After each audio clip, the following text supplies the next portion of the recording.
Hello குட்டீஸ், நம்ம Tulips book CBSE syllabus 5th standard maths exercise 2.1 page number 81 பார்க்க போறோம்.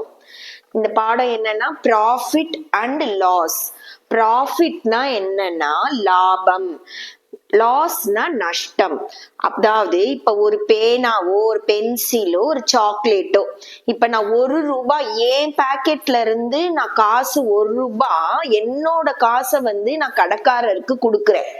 கொடுத்துட்டு 2 சாக்லேட் வாங்குறேன். 2 சாக்லேட்னா எவ்வளோ? ஒரு சாக்லேட் ₹1னா 2 சாக்லேட் ₹2 வாங்கி வச்சுக்கிறேன். அதுக்கப்புறம் நான் என்ன பண்றேன், ஒரு பையன் என்கிட்ட கேக்குறான். அப்போ நான் என்ன பண்றேன், சாக்லேட் எனக்கு வேணும் தரீங்களான்னு கேக்குறான். நான் அந்த சாக்லேட்டை கொடுக்குறேன். எவ்வளோக்கு கொடுக்குறேன்னா ₹1.50 நான் கொடுக்குறேன். நான் வாங்கின விலை எவ்வளோ? ₹1 தான் என் கையில இருந்து காசை கொடுத்து வாங்கினேன். இப்ப அவன்கிட்ட இருந்து வாங்கும் போது ₹1.50 நான் வாங்குறேன். அப்ப 2 சாக்லேட் எவ்வளோ? 1.50 1.50. அப்போ ₹3 எனக்கு ஆகுது. இப்ப நான் கடைக்காரர்கிட்ட எவ்வளவு கொடுத்தேன்? என் பாக்கெட்ல இருந்து ₹2 தான் கொடுத்தேன். ஆனா அந்த பையன் கிட்ட இருந்து நான் எவ்வளவு வாங்கியிருக்கேன்? ₹3 வாங்கியிருக்கேன். நான் அந்த சாக்லேட்டுக்காக என் கையில இருந்து செலவு பண்ணது எவ்வளோ? ₹2. இப்ப ₹2க்கு ₹2 சரியா போயிடுச்சுன்னா எனக்கு கையில என்ன நிக்குது? காசு எக்ஸ்ட்ரா நிக்குது. அப்படி இருந்தா அதுக்கு பேரு லாபம். சப்போஸ் அந்த சாக்லேட் ₹1 கொடுத்து நான் வாங்கிட்டு 2 சாக்லேட் ₹2 வாங்கிட்டு அவனுக்கு வெறும் ஒரு சாக்லேட் 50 பைசாவுக்கு நீ எடுத்துக்கோ பரவாயில்ல நான் கொடுக்குறேன் அப்படின்னா எவ்வளவு அவன் கொடுப்பான்? எனக்கு ₹1 என் கையில கொடுப்பான். ஆனா நான் என் கையில இருந்து கடைக்காரர்கிட்ட எவ்வளவு கொடுத்தேன்? ₹2 கொடுத்திருக்கேன். ₹2 கொடுத்துட்டு ஆனா அந்த பையன் இருந்து ₹1 தான் வாங்கியிருக்கேன். அப்ப என் கையில இருந்து காசு எவ்வளவு எக்ஸ்ட்ரா கடைக்காரருக்கு போயிருக்கு? ₹1 போயிருக்கு. அப்ப எனக்கு நஷ்டம் ₹1.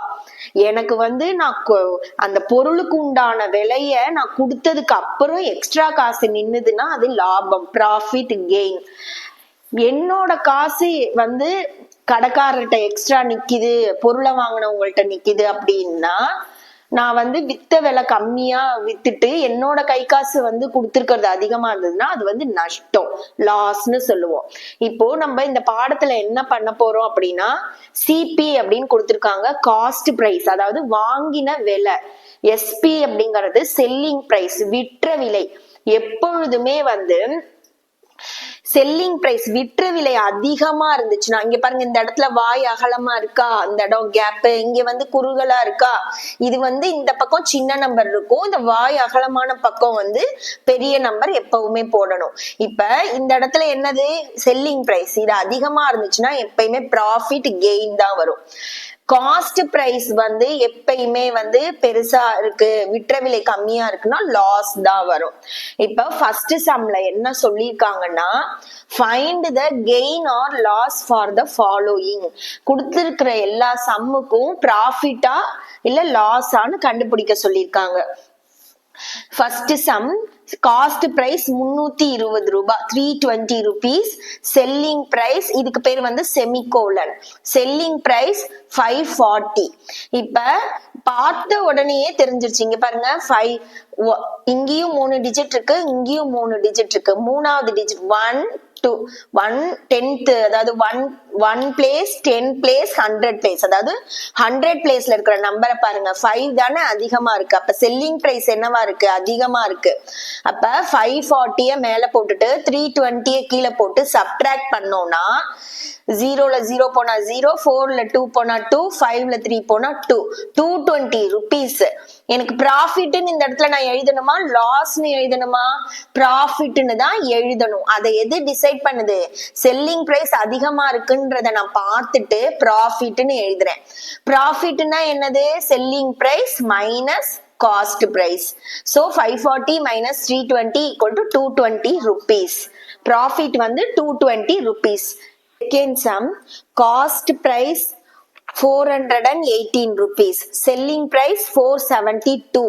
இப்ப பாருங்க 1 place 10 place 100 place 100 placeல ரெண்டுமே 4 இருக்கு சோ பெரிய நம்பர் கண்டுபிடிக்க முடியல நெக்ஸ்ட் 10th டிஜிட்டுக்கு போறோம் என்னது இங்க 1 இருக்கு இங்க 7 இருக்கு சோ இதுதான் பெரிய நம்பர் இல்லையா அப்போ செல்லிங் பிரைஸ் 472 மேல போட்டுட்டு காஸ்ட் பிரைஸ கீழே போடணும் அப்ப நமக்கு என்னது லாபம் தான் ப்ராஃபிட் தான் கெயின் தான் எஸ்பி மைனஸ் சிபி 472 மைனஸ் 418 2ல 8 போகாது பக்கத்துல இருக்கிற 10th டிஜிட் ஒரு 10 கடன் வாங்குறோம் 10 பிளஸ் 2 12 மேல போட்டுக்கிறோம் 12ல 8 போச்சுன்னா 4 இங்க வந்து 6 இருக்கும் அப்போ 6ல 1 போனா 5 இப்ப 54 ப்ராஃபிட் 54 rupees நெக்ஸ்ட் சம் போலாம்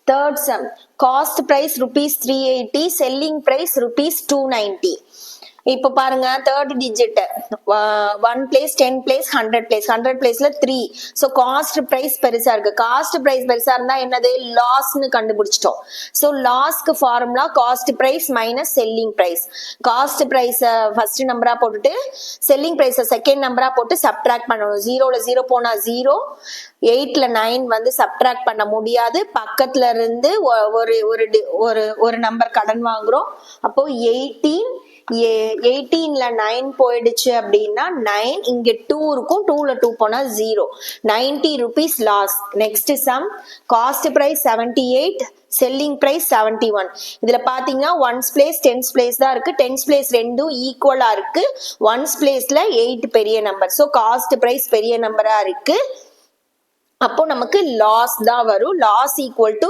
cost price minus selling price 78 minus 71 8ல 1 போனா 7 rupees loss that's all the first part exercise 2.1ல ஃபர்ஸ்ட் ஒன் இருக்கு இல்லையா ஏபிசிடி 4 சம்மும் நம்ம முடிச்சிட்டோம் அடுத்தது நெக்ஸ்ட் வீடியோல பார்க்கலாம் பை ஃப்ரெண்ட்ஸ்